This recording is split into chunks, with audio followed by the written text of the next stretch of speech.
Step this way. I want to reveal to you the mysteries of my trade. What do you think that is? A Dardanus nun? Wrong. This little lady is the representative of my employer. How do you do, love? Watch. Very zen. My existence at this moment on this spot is now trapped and recorded. 23 moments, 23 sights every 2 hours. That's my job. Well, could they not train a tall chimpanzee to do that?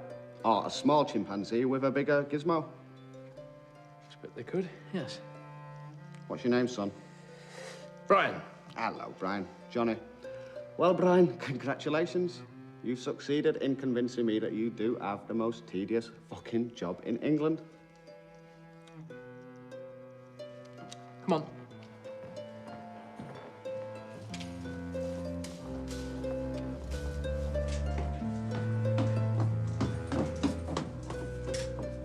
Yes, it is a boring job. Bloody boring, actually. All right, all right. But all you can see is the tip of the iceberg. The present, the tedious here and now. What you're incapable of seeing is the rest of time, the rest of the iceberg. The past and the future. My future, which is a very interesting place to be. And the thing about this job is that it gives me time and space to contemplate the future at my leisure, whilst the city sleeps, free from the cacophonous curiosity of the hoi polloi. So you see, it's not a boring job. And I'm not boring either. Am I allowed to smoke on the stairs? No, there's alarms all over the building. So you think you can make the present palatable by projecting into the future? You're living in the past, pal. It's the future that fucks you up, Brian. It's the maggot in the apple. You see, you're all pissed off with the present, Brian, and there's nothing wrong with the present. The present's fine. The present's perfect. The present's peachy fucking creamy. The only thing wrong with the present is the bastard doesn't exist. Because the present is the future, and the future is the past. And it's all the same fucking bag of bones anyway.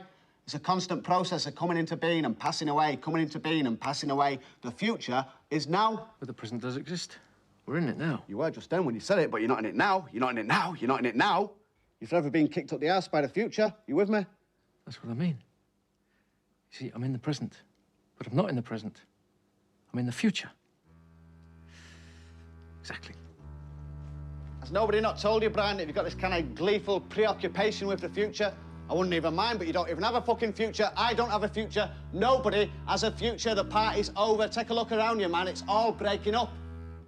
Are you not familiar with the book of Revelations of St. John, the final book of the Bible, prophesying the apocalypse? Yes, as it happens, I'm familiar with all the books of the Bible. I'm very happy for you.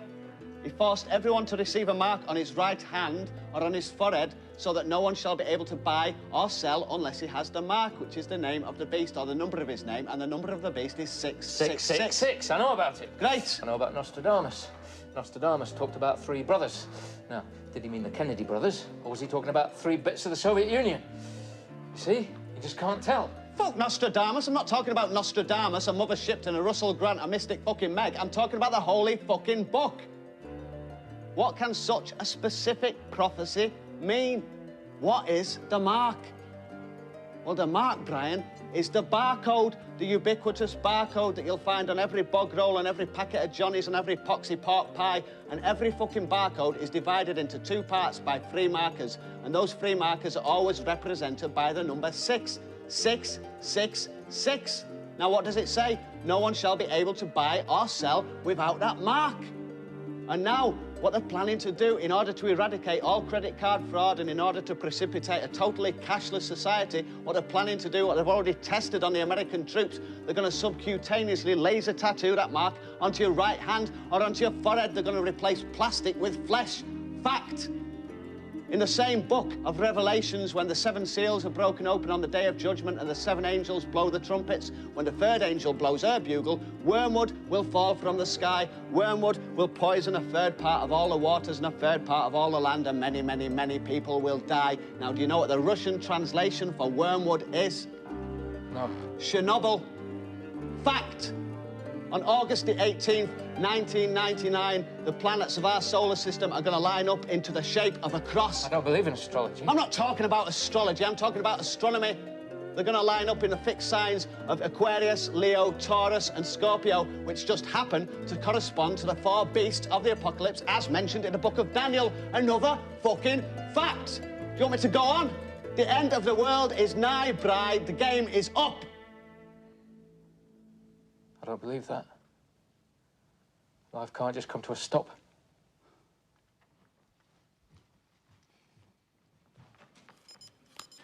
All right, I'm not saying that life will end or the world will end or the universe will cease to exist, but man will cease to exist. Just like the dinosaurs passed into extinction, the same thing will happen to us. We're not fucking important. We're just a crap idea. I'm not going to cease to exist. I'm going to be here in the future. What is this fucking fixation with the future?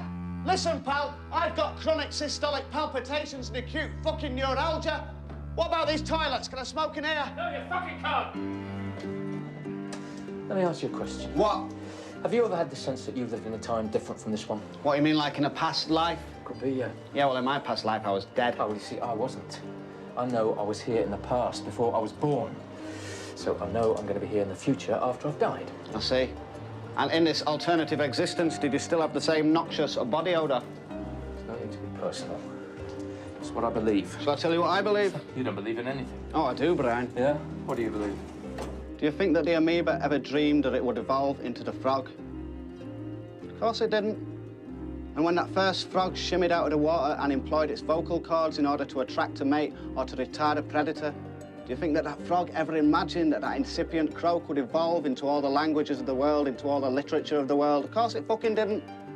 And just as that froggy could never possibly have conceived of Shakespeare, so we can never possibly imagine our destiny. I know what my destiny is. Yeah, but what you're experiencing, as far as I can gather, with all these manifestations of regression and precognition and transmigratory astral fucking chatterings, is just the equivalent of that first primeval grunt.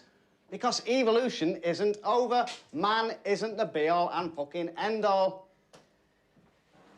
Look, if you take the whole of time represented by 1 year, we're only in the first few moments of the 1st of January. There's a long way to go. Only now we're not going to sprout extra limbs and wings and fins because evolution itself is evolving.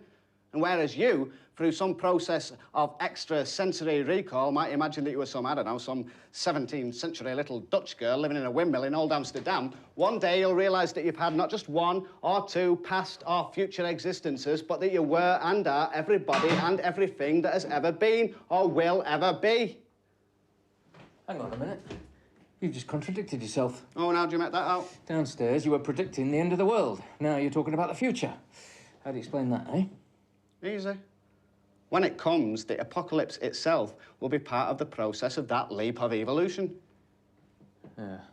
Well, whatever happens, mankind will not cease to exist. It must. By the very definition of apocalypse, mankind must cease to exist, at least in a material form. What do you mean, in a material form? Well, he'll evolve. What into? Into something that transcends matter. Into a species of pure thought. Are you with me? Yeah. Like a ghost. No, not like a fucking ghost, you big girl's blouse. Into something that's like well beyond our comprehension. Into a universal consciousness. Into God, who is, by the same principle that time is. You don't believe in God? Of course I believe in God. You see, the thing is, Brian, that God is a hateful God. Must be. Because if God is good, then why is the evil in the world? Why is the pain and hate and greed and war? Doesn't make sense. But if God is a nasty bastard, then you can say, why is the good in the world? Why is the love and hope and joy? Well, let's face it, good exists in order to be fucked up by evil. The very existence of good enables evil to flourish. Therefore, God is bad. And it doesn't matter how many past or future existences you have, because they're all going to be riddled with grief and anguish and sickness and death. You see, Brian, God doesn't love you. God despises you. So there's no hope. and mankind is just a component of the device by which the devil creates itself. You with me? You see, what I'm saying, basically, is you can't make an omelette without cracking a few eggs, and humanity is just a cracked egg, and the omelette stinks.